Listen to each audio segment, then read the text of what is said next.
Break के बाद एक बार फिर से आप सभी दर्शकों का हार्दिक स्वागत है और चलिए शुरुआत करेंगे छत्तीसगढ़ की खबरों से, जहां कांग्रेस ने लंबे इंतजार के बाद टीम दीपक बैच का ऐलान कर दिया। पीसीसी के महामंत्री और सचिवों की सूची जारी कर दी गई है। इस सूची में 23 महामंत्री और 140 सचिव बनाए गए हैं। रवि घोष और चंद्रशेखर शुक्ला जैसे चर्चित चेहरे एक बार फिर महामंत्री बनाए गए हैं। वहीं युवा कांग्रेस से राजनीति की शुरुआत करने वाले कई चेहरों को भी सचिव और महामंत्री के रूप में स्थान दिया गया है। नए महामंत्रियों से बातचीत की हमारे सहयोगी गौरव शर्मा ने। छत्तीसगढ़ प्रदेश कांग्रेस कमेटी ने महामंत्रियों और सचिवों की सूची जारी कर दी है। राष्ट्रीय महासचिव केसी वेणुगोपाल ने आज सूची का ऐलान किया। सबकी निगाहें महामंत्री के पद को लेकर टिकी हुई थी। एक बार फिर से रवि घोष महामंत्री बनाए गए। इस वक्त रवि घोष हमारे साथ है, उनसे जानने की कोशिश करते हैं।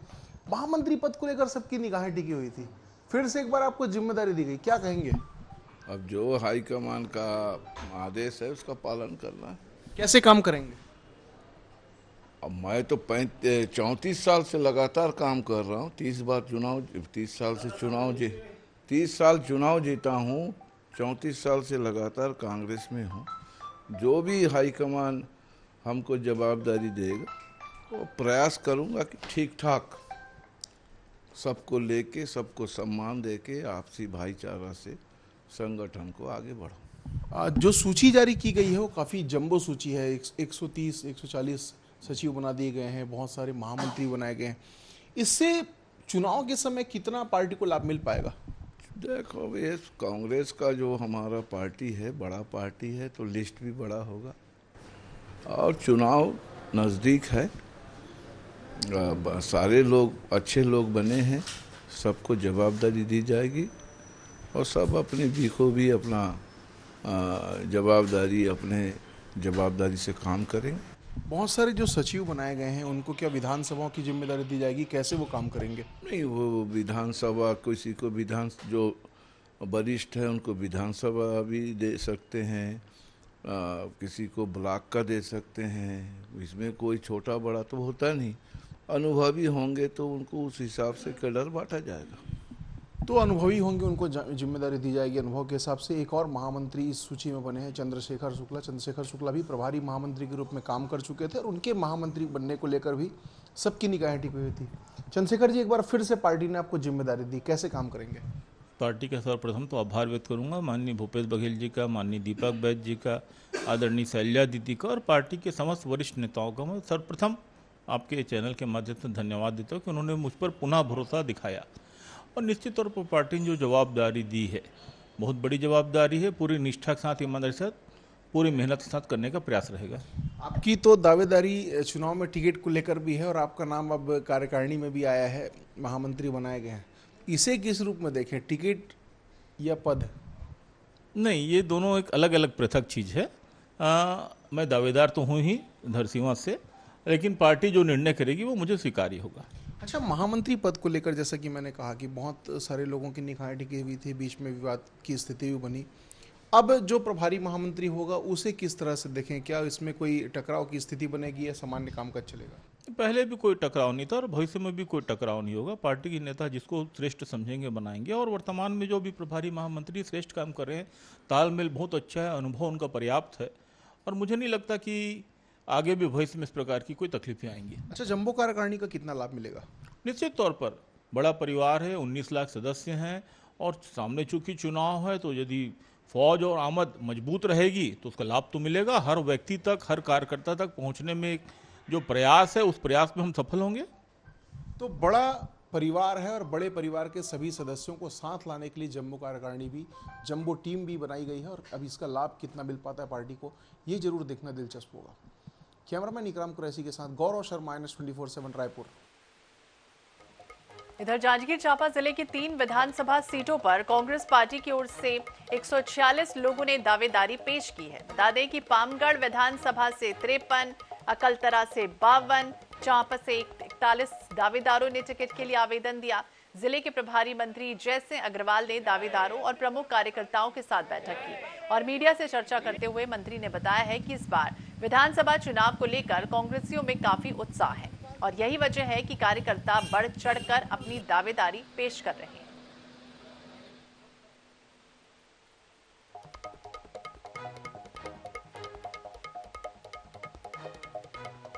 अपना प्रभार जिला है, तो अभी चुनाव होना है आगे चल के, तो अपने सभी जो भी दावेदार है काफ़ी लोग मिले हैं, काफ़ी लोगों में उत्साह है।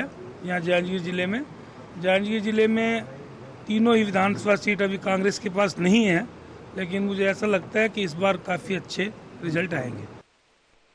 इधर धमतरी के कुरूद विधानसभा में राजनीति अब गर्मा रही है। बंगरलोड भाजपा मंडल महिला मोर्चा अध्यक्ष राखी साहू ने मंडी अध्यक्ष नीलम चंद्राकर के खिलाफ मोर्चा खोल दिया।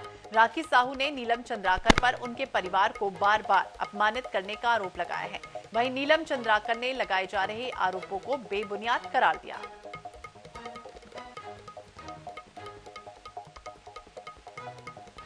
के माध्यम से मैं सुनी हूँ कि मेरी मम्मी जो दीपा साहू जी थी, वो 85 में, 90 में और 98 में और 2003 में चुनाव लड़ी हैं, लेकिन उस समय नीलम चंद्राकर जी सक्रिय राजनीति में नहीं थे।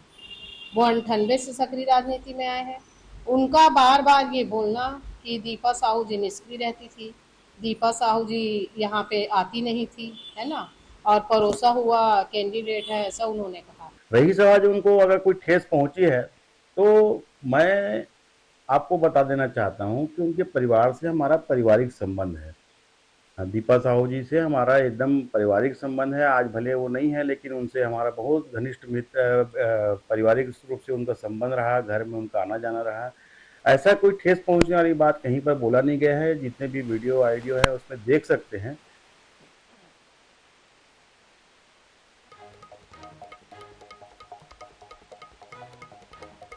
इधर कांग्रेस प्रदेश प्रभारी कुमारी शैलजा गुरुवार को राजनांदगांव दौरे पर रहीं।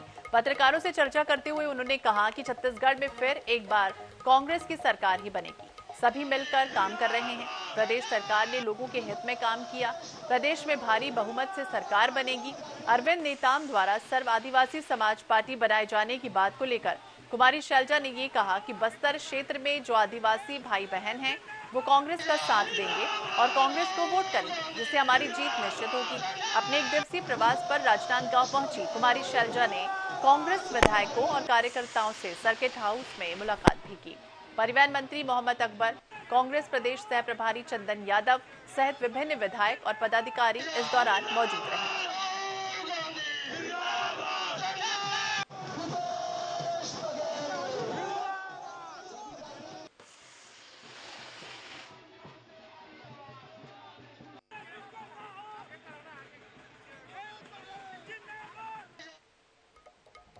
भारत चुनाव आयोग की टीम 3 दिवसीय छत्तीसगढ़ दौरे पर है। आयोग ने प्रदेश के राजनीतिक दलों के साथ विधानसभा चुनाव की तैयारियों पर बैठक की और बैठक में बीजेपी के प्रतिनिधि मंडल ने चुनाव आयोग से प्रदेश में निष्पक्ष चुनाव कराए जाने की भी मांग की है और ये कहा कि सरकार में प्रभाव रखने वाले अधिकारियों की चुनाव ड्यूटी ना लगाई जाए। निष्पक्ष मतदाता सूची बनाने, मतदाता सूची में नाम जोड़ने, कटवाने की तारीख बढ़ाने के लिए भी कहा। इस मामले में रायपुर सांसद सुनील सोनी से बातचीत की हमारे सहयोगी स्वप्निल गौरखेड़े ने। छत्तीसगढ़ में चुनाव की तैयारियां तेज हो गई है। भारत निर्वाचन आयोग का प्रतिनिधि मंडल छत्तीसगढ़ पहुंचा हुआ है और आज तमाम जो राजनीतिक दल हैं उनके साथ बैठक हुई है। भाजपा का प्रतिनिधि मंडल भी इस बैठक में शामिल हो। तो हमारे साथ बात करने के लिए सांसद सुनील सोनी जी हैं। सर, आज मिले, मुलाकात हुई, बैठक हुई, आप बीजेपी की तरफ से आप लोगों ने क्या क्या मांग रखी? भारत सरकार निर्वाचन की फुल बेंच यहाँ पर आई थी। हमने अनेक डिमांड जो है हमने निर्वाचन आयोग के सामने रखा है। हम चाहते हैं एक निष्पक्ष चुनाव हो। जो मतदाता है, वास्तविक मतदाता है, उसको मत का अधिकार मिले। बस्तर के अंदर में जो है अभी से जो है वहाँ पर फोर्स लगाकर जो है वहाँ की व्यवस्था को ठीक करने का प्रयास करें, क्योंकि बस्तर में जिस प्रकार से नक्सली प्रभावित कर रहे हैं और राज्य सरकार जो है उतना वहाँ पर हस्तक्षेप नहीं कर पा रही है, इसलिए जो है हमने निर्वाचन आयोग से मांग भी किया है। क्योंकि निर्वाचन आयोग की ड्यूटी है कि वो लोगों को वोट को जुड़वाए, नए मतदाता को जुड़वाए, जो लोग गलत हैं उसके नाम कटवाए। लेकिन ये भी काम जो है छत्तीसगढ़ में जिस प्रकार से होना चाहिए वो नहीं हुआ है। हम क्योंकि उसको निर्वाचन आयोग को सहयोग करना चाहते हैं, इसलिए जो है बहुत सारे ऐसे विधानसभा हमने प्रमाणित किया है कि जहां पर बड़ी तादाद पे फर्जी मतदाता जुड़े हैं और साथ में बीएलओ के नहीं बैठने के कारण जो है वो जो है नाम जुड़वाने में असफल रहे हैं। आपका पोर्टल भी जो है वो धीमी गति से चल रहा है, जिसके कारण ऑनलाइन भी जो है वो लोग नाम जुड़वाने में अपने आप को असमर्थ समझ रहे हैं। तो 15 दिन बढ़ाने का हमने मांग किया है। मतदाता सूची की जो अंतिम तारीख है प्रकाशन की 31 अगस्त तक रखी गई है, तो इसको लेकर के अब बढ़ाने की मांग की गई, क्योंकि पहले भी आप लोगों ने प्रेस कॉन्फ्रेंस के माध्यम से मांग उठाई थी, उनके तरफ से क्या इसमें जवाब आया? उन्होंने कहा कि हम परिस्थिति को देख के विचार करते हैं, उनका जो जवाब था। और हमने पूरे ताकत के साथ में पुनः उनसे निवेदन किया है कि उसको बढ़ाया जाए।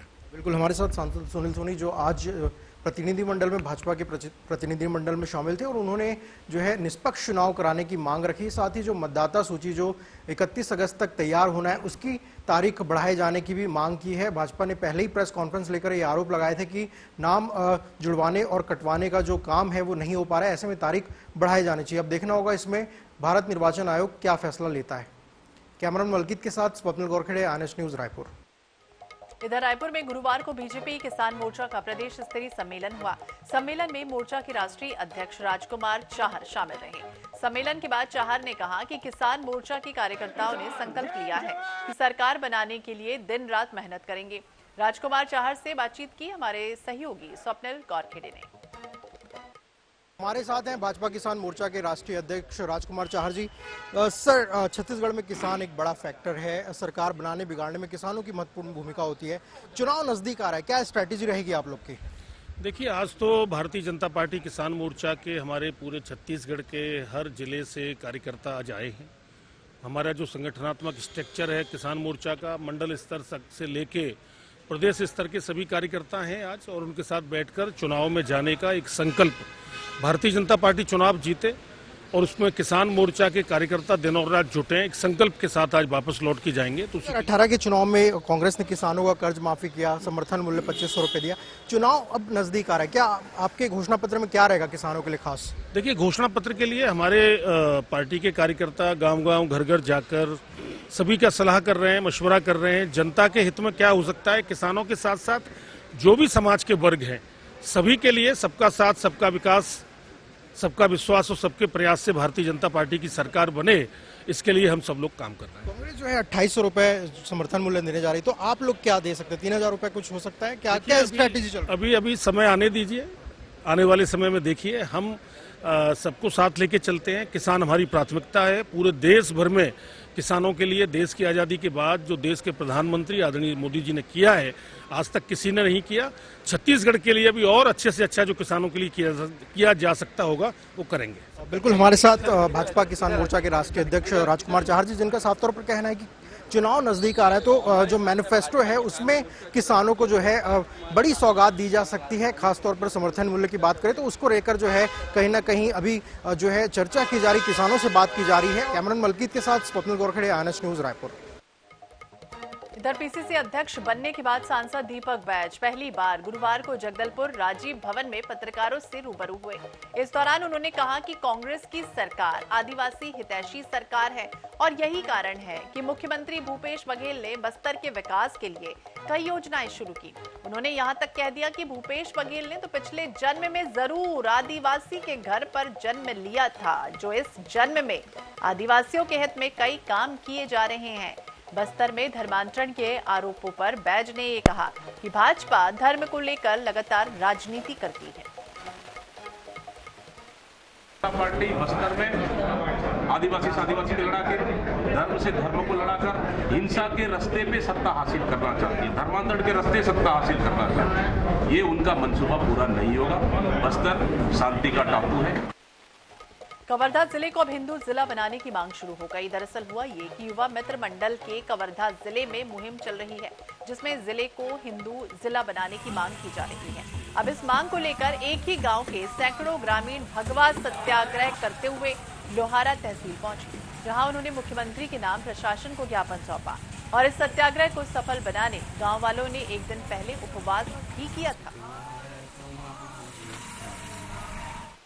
हमारे गांव में काली चौहान बैठक के कार्यक्रम रखे हिंदू ग्राम मतलब घोषित करवाए बर हमन मन के ऐसे रही से तो काली उपवास भी रहें सब आदमी उपवास रही बढ़िया और आज गांव भर हिंदू ग्राम घोषित करवाए बर के जब हिंदुस्तान हमारे भारतवर्ष का नाम है हिंदुस्तान है तो वहाँ का धर्म राजधर्म हिंदू होना चाहिए।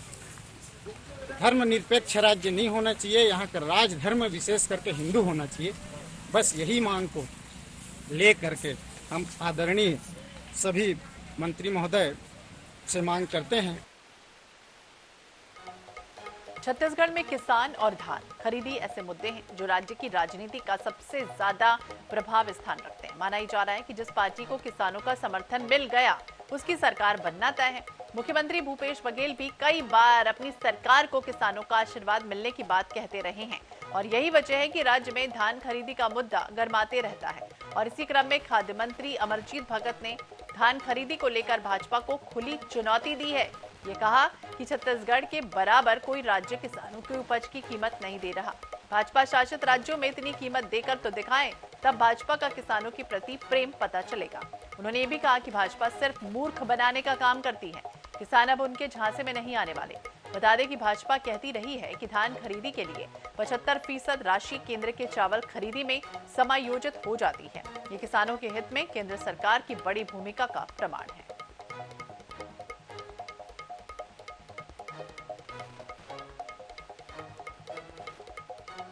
ईडी की बात करें तो आखिरकार ईडी ने महादेव ऐप सट्टा मामले में एंट्री कर ली है। ईडी ने महादेव ऐप सट्टा संचालित करने के मामले में 4 आरोपियों को गिरफ्तार कर 6 दिन की रिमांड पर लिया है और जल्द ही पूछताछ के बाद बड़े आरोपियों को पकड़ा जाएगा। जायजा लिया हमारे सहयोगी मनोज नायक ने।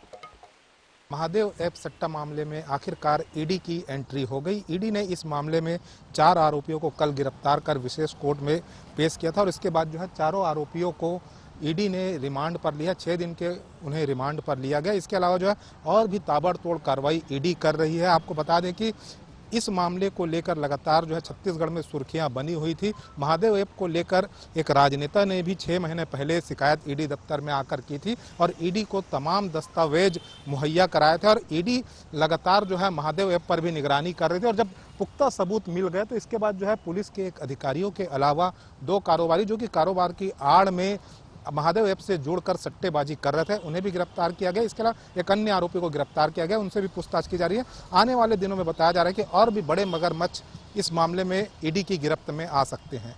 कैमरामैन अरुण साहू के साथ मनोज नायक, INH न्यूज रायपुर। और इसके साथ इस बुलेटिन में फिलहाल इतना ही। बाकी अपडेट्स के लिए आप देखते रहिए INH 24/7। नमस्कार।